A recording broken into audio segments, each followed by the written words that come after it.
Now let's take a quick squirt on Suzuki's all-new for $19.99, the SV650S. At the heart of this middleweight beauty is a liquid-cooled 90-degree dual overhead cam, 4 valves per cylinder, V-twin.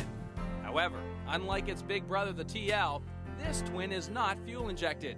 Instead, 39mm Mikuni carbs handle the fuel on the way in, while a single-sided 2-in-1 stainless steel exhaust handles the burnt stuff on the way out. Handling the two S's, that's suspension and stopping. Up front you'll find a conventional 41mm fork, with twin piston sliding pin calipers biting 290mm floating rotors.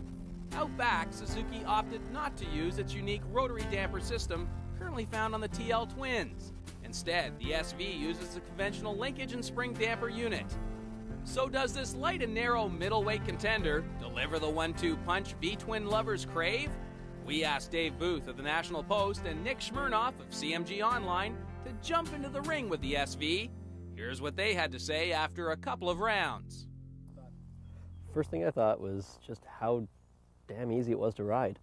You know, you are instantly familiar with the bike. Everything feels at home. Everything is right at, where it's supposed to be.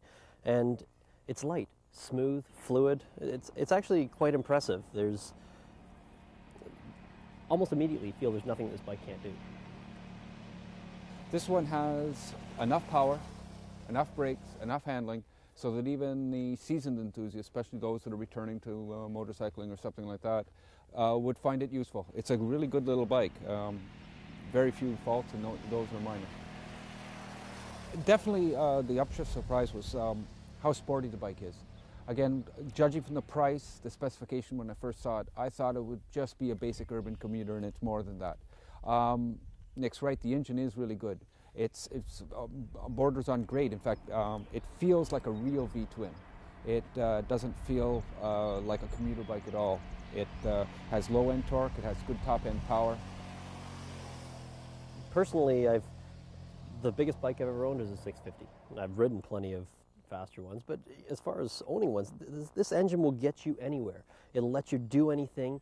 It will take you happily, cruising on the highway for an entire weekend or a tour.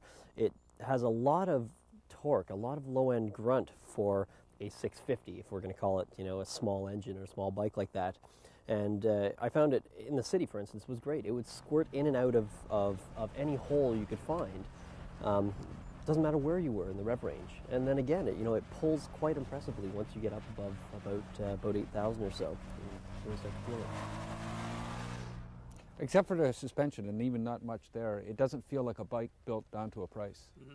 That's probably the best thing about the bike.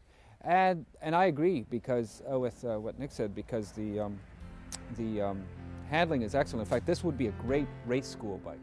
It would be fantastic. A modest amount of power so people can't hurt themselves.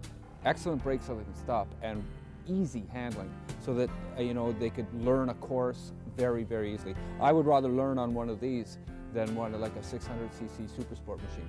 It'd be a lot better, I think. I think it's a perfect bike for a race school. It's nice light handling. It's only if you push it very hard does it begin to get a little vague. That's when its modest suspension starts to show its face. But overall, it's great. Low speed, it's well balanced. With the low seat height, fairly low center of gravity, you can practically ride trials on this thing. It's not difficult to come to a complete stop without putting your feet down and hang out there for a little while before you ride off. Once you get up to speed, it stabilizes a little bit. The tires, well, stock tires concern me a little bit from the riding that we've done, but everything about it is fine. I got to say that the rear brake is the touchiest I've tested in the last 5 years, and if beginners are going to get on this bike, that is going to be a problem, I think, to a certain degree. I think a little bit has to do with the tires, possibly the weather, but it's still a combination that doesn't quite work for me at all. The brakes, as you mentioned, you asked about, I found them fantastic for this bike, especially with the budget of what they had. It stopped quite impressively. The rear is a little sensitive, as Dave has mentioned, but the front brakes are great. It's stoppy power without the worry. So, and good control too. This is, as far as I know, might be a pre-production model from Suzuki. It was out very early, but it looks good. You know, again, as we've mentioned, it doesn't look like a budget motorcycle. Suzuki's old budget motorcycle, which is still available, the GS 500, it doesn't have the finish that this does. This looks nice. You know, the fairing fits in well. The design of it's excellent. I think overall, fit, finish, the whole power thing, it offers excellent value for